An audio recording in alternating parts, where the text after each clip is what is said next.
Verið velkomin í Hljómahöll, þar sem fullkomin aðstaða fyrir árshátíðir, veislur, ráðstefnur og viðburði af öllum stærðum og gerðum. Við þjónustum þinn viðburð frá A til Ö. Nánari upplýsingar á hljómahöll.is.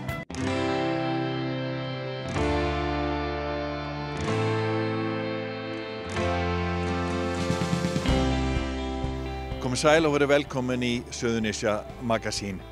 Í þætti vikunar förum við í 150 ára afmæli Gerðaskóla í Suðurnesjabæ. Skellum okkur síðan í ræktarfötin og heimsækjum sporthúsið sem fagnar 10 ára afmæli þessar mundir. Við förum síðan í frumleikhúsið og fylgjumst með æfingu á Ronju Ræningjadóttur. Þetta skemmtilega barnaleikrit verður frumsýnt núna hjá leikfélagi Keflavíkur helgina. En við byrjum í sporthúsinu. Thelma Hrund okkar Hermannsdóttir fór og hitti eigendurna, þau Ara Elíasson og Evu Lind Ómarsdóttur. Til hamingju með 10 ára afmæli, hvernig þið búin að vera að fagna þessum áfanga? Við erum búin að vera núna bara alla vikuna. Búin að vera opið hús hérna hjá okkur núna, fyrstu vikuna í október. Samhliða því sem við erum að keyra heilsu- og forvarnaviku Reykjanesbæjar. Þá erum við búin að vera með bara svona afmælisviku með því og bara allir velkomnir og bara opið hús og mikið húllumhæ. Og þegar þú horfið tilbaka, hvernig hafa þessi 10 ár verið? Hvað stendur svona kannski helst upp úr? Það er nú bara svo óbáslega margt bara hvað við rauninni bara svona breytt, vonandi getið sagt hugafari og heilsu bara öllum bara Suðurnesjabúum bara. Þannig að við teljum okkur hafa lagt mikið að mörkum til þess að bara geta bætt heilsu fólks á öllu svæðinu og það hefur bara gengið afskaplega vel. Hvað myndið þú segja hafi helst breyst á þessum 10 árum? Við erum náttúrulega byrjuðum í stóru húsi en samt smátt með hvernig það lítur út í dag. Við erum búin að taka núna, við vorum með heilsuræktina í ykkur rúmum 2000 fermetrar þegar við byrjuðum árið 2012. Erum að fullnýta alla bygginguna núna sem er rúmlega 4000 fermetrar.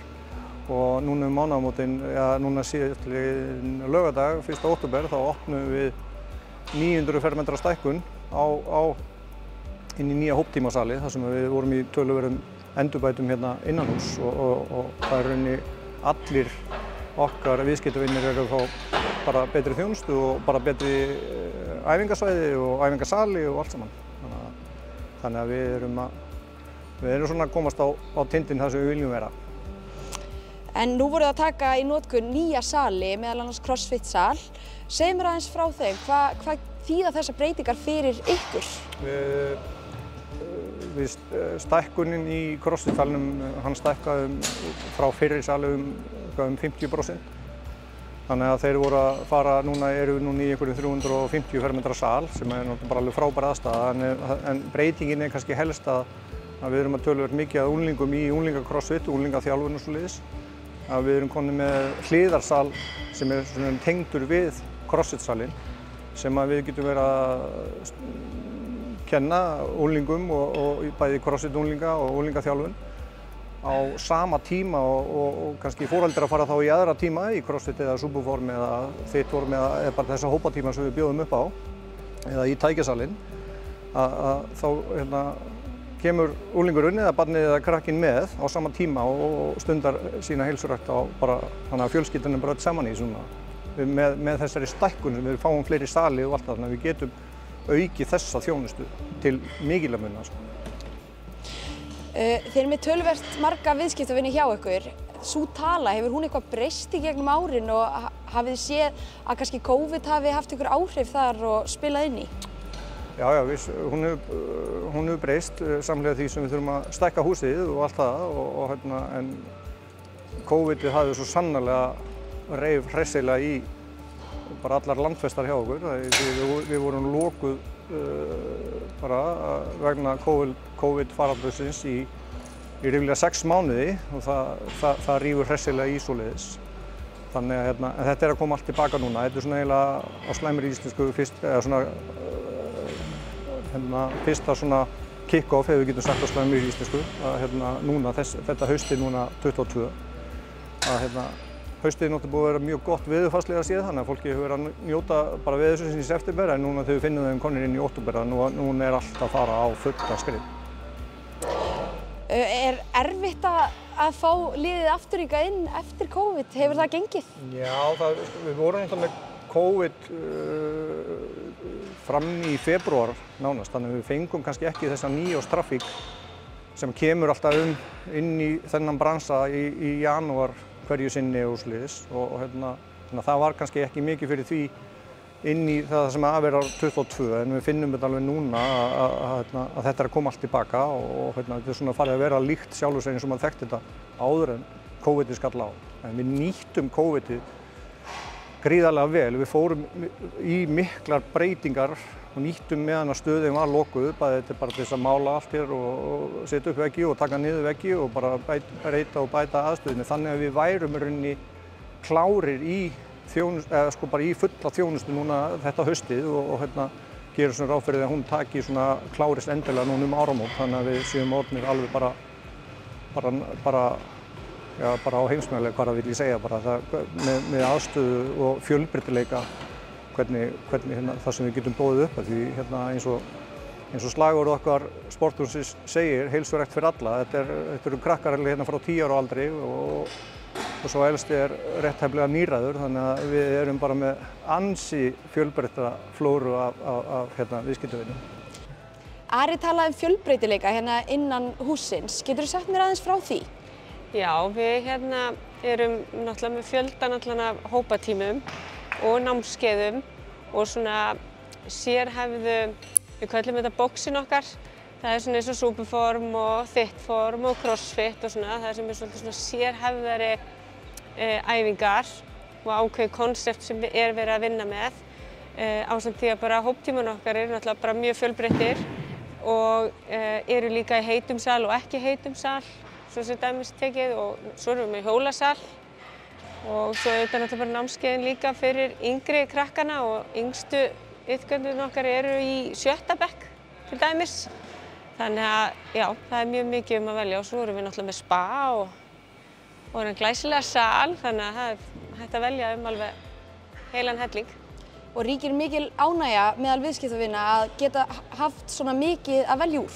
Já, alveg klárlega og það er bara mjög mikilvægt. Það er mjög mikilvægt að við séum með fjölbreytileika í tímum og líka einmitt að þjálfararnir okkar líka séu mjög bara fjölbreytilegir. Við erum ekki öll stift í sama mótið og veljum okkur öll mismunandi hreyfingu þannig að ég tel að það sé alveg bara gríðarlega stór þáttur. Ég sé að hann Gunni er að þjálfa þessa stráka úr körfuboltanum. Þið eru með mikið framboð af einkaþjálfurum, er það ekki? Geturðu sagt mér aðeins frá því? Já, við erum með mikið af einkaþjálfurum hjá okkur, Gunna og fleiri marga aðra góða og ansi stór og öflugur hópur sem hefur verið með okkur allt frá upphafi.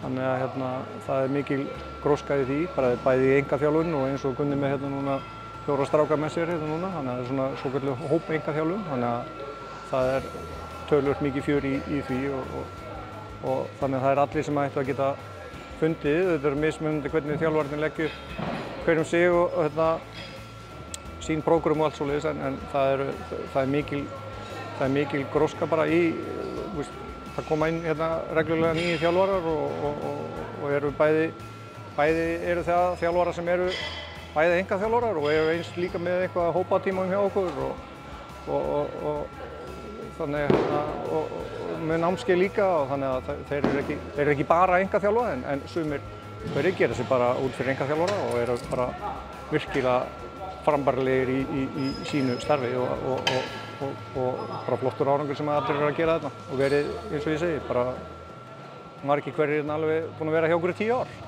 Öll þessi tæki sem eru, þetta er allt saman splunkunýtt, komið allt saman inn núna hjá okkur í sumar og þetta er allt saman frá Technogym á Ítalíu sem er náttúrulega bara einn langstæðsti tækjaframleiðandi í heimi. Þannig að öll lyftingatæki í tækjasalnum eru ný. Já, og það munar vissulega þetta er allt öðruvísi tæki en voru hérna áður. Já, þessi lína hérna sem við hafa, þessi gulu tæki eru svolítið svona eiginlega bara algjörlega ný lína hjá okkur. Þannig að þetta ný lína frá Technogym líka, þannig að við náttúrulega bara tókum náttúrulega bara alla línuna sem telja ykkur 24 held ég tæki og þetta mælst alveg gríðarlega vel fyrir hjá okkar viðskiptavinum. Sko eru alveg óbúslega ánægðir með þessa græjur, þannig að enda miklar og bara glæsileg bara hönnun á þau og Technogym eru núna sérstaklega þekktir fyrir það, fyrir glæsilega hönnun á öllum sínum tólum og tækjum, þannig að þetta bara geggjað eins og sagt er. En Ari, þessi svörtu tæki hérna, eru þau eitthvað frábrugðin þeim sem við vorum að skoða hérna áðan? Hinum megin? Já, þau eru aðeins öðruvísi. Þetta eru svona þessi svona hefðbundnu tæki, ef svo má segja. Þetta er bara tæki sem þú sest í hérna og svo eru bara lóðarbunkin eða þyngdirnar hérna bara skalaðar niður og þú bara fer með þá bara gula pinnan þarna í þá þyngd sem að henta þér eða henta hverjum á einum og þá situr þú rauninni bara í tækinu og tekur þá því. Miðað við hinn tækin sem voru hérna fyrir innan, þessi gulun, eru svokölluð svona self-loaded tæki eins og við köllum á slæmri íslensku. Þannig að þú hleður bara lóðaplötum á þær græjur, sko. Já. Þannig að öll þessi lína er líka bara splunkun í hérna, kom bara núna inn til okkar í sumar og þannig að við erum afskaplega stolt af allri þessari endurnýjun sem við bara hefur átt sér stað hjá okkur núna bara það sem að vera. Já. Þetta er bara þvílíkt flott. Má ég prófa? Já, gjörðu svo vel. Hvað er svo framundan hjá sporthúsinu? Er framkvæmdum lokið? Nei, þeim er nú ekki alveg lokið, eins og ég sagði á hana. Þá gerum við ráð fyrir að svona áramót verði allt hér innan hús komið í svona mestu leyti búið. En við höfum einbeitt okkur að því að klára allt sem að snýra að viðskiptavinnunum, allt sem er rauninni bara innandyra. En strax næsta vor þá eru fyrirhugaðar tölur mikil breytingar bara á húsnæðinu utanfrá séð að við ætlum að bara í svona heildarútlit hússins verður tekið allt saman í gegn og húsið málað og lóð tekin í gegn og við erum nú þegar byrjaðir að byggja hérna réttaflega 1000 fermetra útiæfingaaðstöðu og sem að tengist ákveðnum sölum hérna og bara svona almennt þjónustunni í heil og svo ætlum við svona að setja stóra og mikla glugga á bygginguna, þetta er stórt og mikið hús og færa svolítið bara lífið úr stöðinni, út á götu og birtun inn í hús og bara þannig að þetta verði svona, þannig að ásýnd húsins verði bara orðin hinn glæsilegasta. Þannig að þegar þið kíkið í heimsóknartíminn eftir 1 ár þá erum við komin í ansi glæsilega byggingu. Leikfélag Keflavíkur frumsýnir nú helgina barna- og fjölskyldu leikritið Ronju Ræningjadóttur. Við kíktum í frumleikhúsið og ræddum við leikstjóra og leikara.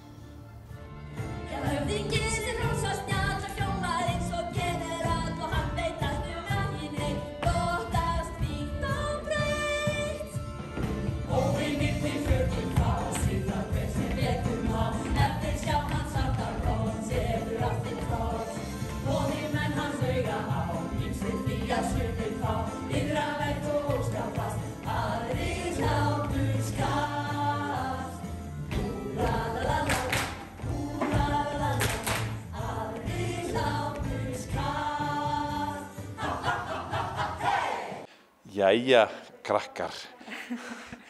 Hvernig er stemmingin á sviðinu hérna nokkrum dögum fyrir frumsýningu? Hún er mjög góð. Þið búið að ræfa lengi og mikið? Já, hvað síðustu 5 vikur? Já, eða eitthvað þannig. Já, ég held það. 5 vikur. Tara, þú ert að koma sjóðheit úr síðasta leikverki Leikfélags Keflavíkur sem var fyrsti kossin, varst þar í aðalhlutverki og ert aftur núna í aðalhlutverki. Já. Hvað segja ykkur frá því? Út af hverju? Ég veit það ekki, það var að spyrja leikstjórinn um því. En hvernig leggst þið í þið? Bara mjög vel. Þetta er mjög gaman. Og Almar, þú ert í hinu svona aðalhlutverkinu á móti henni vinkonuðinni hérna. Hvernig er þetta búið að vera hjá þér? Þetta er bara búið að vera frábært. Þú ert með eitthvað reynslu úr Ronju, eða ekki? Jú, ég var í Þjóðleikhúsinu í Ronju fyrir 4 árum. Og segja okkur aðeins frá hvað er Ronja að sýsla í þessu verki?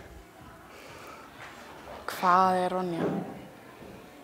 Passa þetta eftir gömur í halvléttiskjana. Já. Þetta ekki, stelpa sem að takast á við hætturnar í skóginum og hittu síðan þennan strák Birki sem á alls ekki vera vinur hennar. Bara eiga að vera mestu óvinirnir en verða síðan vinir. Og þið komið í rauninni úr sikkurum ræningjaflokknum eða ekki? Jú. Og hvernig hafið þið undirbúið ykkur svona fyrir þetta? Bara... Þarf maður að læra mikinn texta og setja sig inn í málin? Já, það hellingstexti, ég er búin að skoða alla danskar uppsetningar og svo náttúrulega lögin ekki, það ekki búið að gefa lögin út á íslensku. Nei. Þannig við lærðum lögin á dönsku til að læra lögin. Hvernig var það? Það var mjög spes. Ég mæli með að hlusta á dönsku, þetta er mjög skemmtilega dönsku. Já. En að verkinu, Ronju ræningjur, þetta er náttúrulega fræg saga. Já, algjör klassík og eitt svona af kannski þessum verkum sem ég finnst bara að öll börn þurfi að fá að sjá þegar þau eru áður en þau ná ákveðnum aldri. Það er svo miklu töfrar í þessu og ég er sjálf alin upp við þessu sögu mjög mikið. Amma mín heitin var einhver mesti Ronju aðdáandi bara sem ég hef nokkuð tíma þekkt. Þannig að ég þurfti ekki að hugsa mig lengi þegar mér var búið að leikstýra þessu.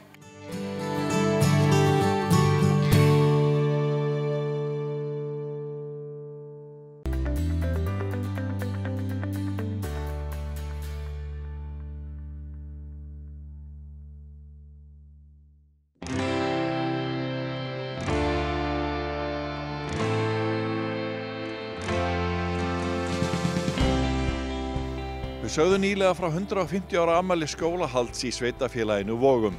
Nú var komið að Garðmönnum sem að fagna 150 ára afmæli Gerðaskóla í Suðurnesjabæ. Við, forsetinn og margir aðrir mættu í afmælið.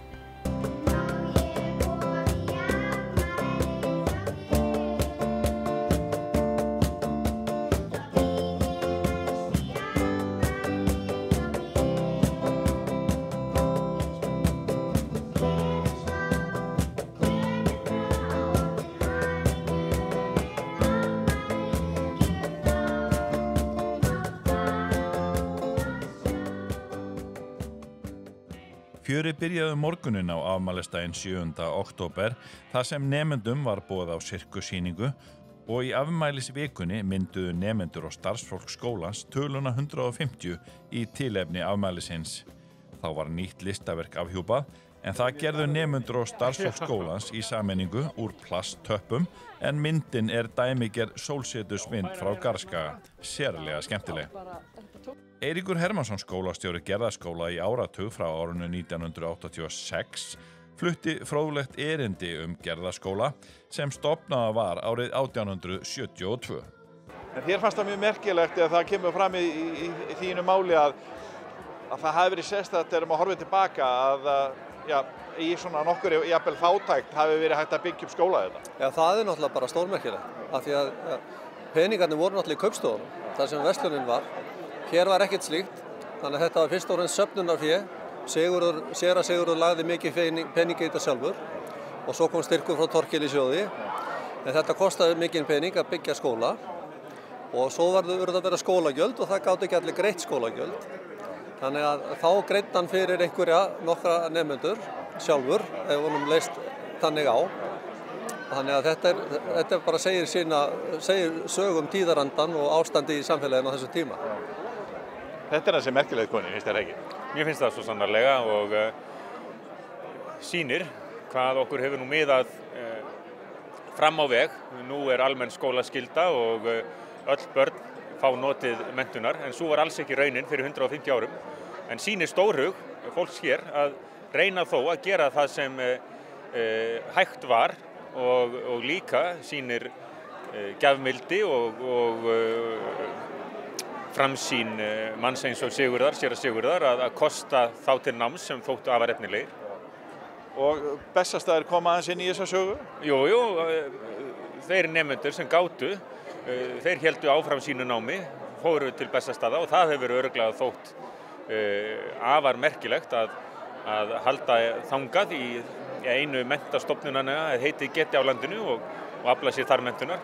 Auðvitað það líka tímanna tákn sko, að það var ekki ætlað öllum og auðvitað eingöngu drengir sem gátu notið þess. En nú þegar við lítum öxl, þá getum við fagnað því sem vel var gert á sínum tíma og á að fylla okkur kappið að gera bara ennþá betur í framtíðinni. Ríðum, rekkum yfir sandinn, rennur sól á bakvið Arnarfell. Hér á Reyk margur og hreinn andinn, úr því fer að skyggja á jökulsvell. Drottinn leiði drösunin minn, drjúgur verður síðasti áfanginn. Drottinn leiði drösunin minn, drjúgur verður síðasti áfanginn.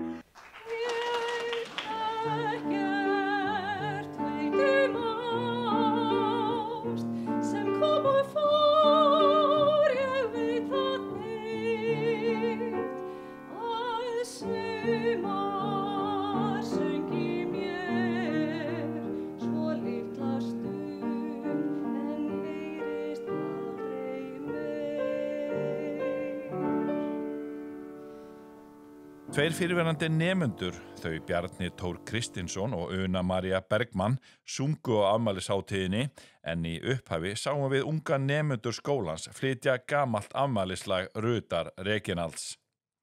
Skólanum bárust nokkra gjafir meðal annars frá Suðurnesjabæ og kvenfélaginu Gefn. En við ræddum við Evu Björk Sveinsdóttur, skólastjóra, í lok afmælisdagsins. Skólinn það bara allt að gerast í Gerðaskóla. Það bara þannig og við erum með svo flott starfsfólk sem tilbúið alltaf að vera að skoða nýjungar og skoða nýjungar með það fyrir augum að það bæti skólastarfið og auðvitað erum við það gamla alltaf með. Já. En erum alltaf að þróa okkur hægt og rólega í tækninni og samþætta námsgreinar og ýmislegt. Það ekki áskorun í skóla á Íslandi í dag, í grunnskóla, með börn af mörgum þjóðernum? Jú, en það bara svo skemmtilegt. Það bara lífgar upp á allt starfið og auðvitað er áskorun þegar kemur barn sem kann enga íslensku og ekki ensku en hér finnur fólk út úr hlutunum. Þú ert að nefna að þið séu að reyna að vera að fylgja tækninu og annað. Hafið þið verið með einhverja sérstaka stefnu í því? Þú veist, er misjafnt hvað skólar að gera almennt í tækninni í ungum? Já, ég hugsa það, en við erum til dæmis að búa til nýtt tæknirými þar sem við getum verið með þróun á allan hátt og við erum komið með allir nemendur með tæki. Nemendur í 1. til 7. bekk eru með iPad og 7. til 10. eru með Chromebook-tölvur. Þannig að þegar þú segir stefna, mér finnst alltaf að þetta þurfa að koma frá kennarunum, hvað vilja þeir og þeir vilja fara í þessa átt. Og þróa sig þarna. Þannig að við erum bara hægt og rólega að fikra okkur áfram. Kennslubókin í landafræði eða starffræði, hún að detta inn í stafrænt form, inn í iPadinn?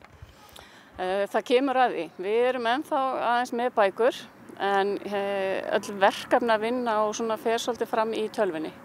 Þannig að eins og ég sagði áðan, við erum þetta er bæði, en ég held að við vitum það öll að við erum að fara að þróast áfram í tækninni. Hver eru viðbröðin hjá krökkunum hvað það varðar? Þau náttúrulega grípa það mjög hratt eða ekki? Jú, þau eru miklu klárari en við. Og þess vegna er svo gaman að þegar ég byrjaði og ég var nú í viðtali hjá Vikufréttum og talaði að mig langaði að þróa eitthvað nýtt. Að við fórum fljótlega á stað með snillitíma á miðstigi og það eru tímar þar sem nemandi fari að ráða hvað hann vill læra. Og rannsaka og byrjar á hvað hann ætlar að rannsaka og hvernig hann ætlar að gera og hvað efni hann þarf í það og þróa sig áfram og það er svo gaman þegar nemandi sjálfur fara að velja og við segjum alltaf við erum kannski með nemanda í grunnskóla í 10 ár sem að frábær söngvari til dæmis og það veit enginn að hann kunna syngja. Þannig að með því að draga fram styrkleika hjá öllum í svona vinnu þá komumst við að þessu og byggjum á þessum styrkleikum. Og svo erum við núna úlingastigi að samþætta líka námsgreinar og vinna með verkefni og mikið í tölvunni. Þannig að Þannig að það eru svona grunnverkefni og svona sem allir þurfa að gera en þau ráða hvernig þau skila af sér og svo erum við meistaraverkefni sem að þau geta fengið þá framúrskarandi fyrir ef þau kjósa svo. Áhugavert. Við erum hérna í lok afmælisdags, forsetinn búinn að vera hjá okkur hérna í allan dag og var mikill undirbúningur og svona gleði fyrir þennan afmælisdag, 150 ára afmælisdagur skólahalds í Garði. Heyrðu, já, við fórum svona að hugsa þetta, ég held að það hafi verið í febrúar og mynda svona nefnd í skólanum og við ætluðum nú eins og oft að byrja þá. En ef ég var alveg hreinskilin þá byrjuðum við ekkert fyrir í ágúst. Þá fór svona allt á fullt og erum búin að vera að síðan.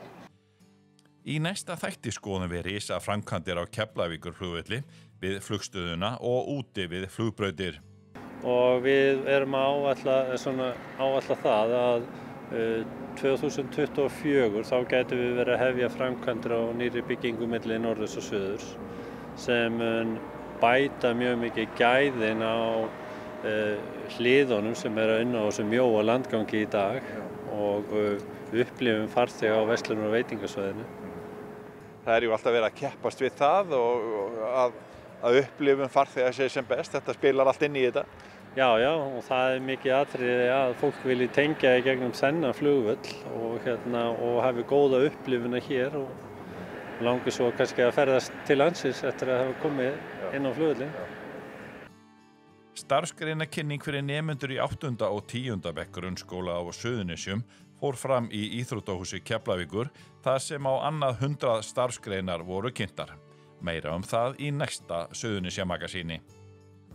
Leiðum við þökkum fyrir áhrif, viljum minna á aðra miðla Víkurfrétta. Við höfum sagt ykkur það áður en við erum að gefa út vikulegt blað, Héraðsfréttablaðið Víkurfréttir, sem dreift frítt á yfir 30 stöðum á Suðurnesjum, meðal annars í öllum nettó- og samkaupsverslunum. Við erum að skrifa nýjar fréttir alla daga á Víkurfréttavefinn vaff.is og nýjar golffréttir á kylfingur.is.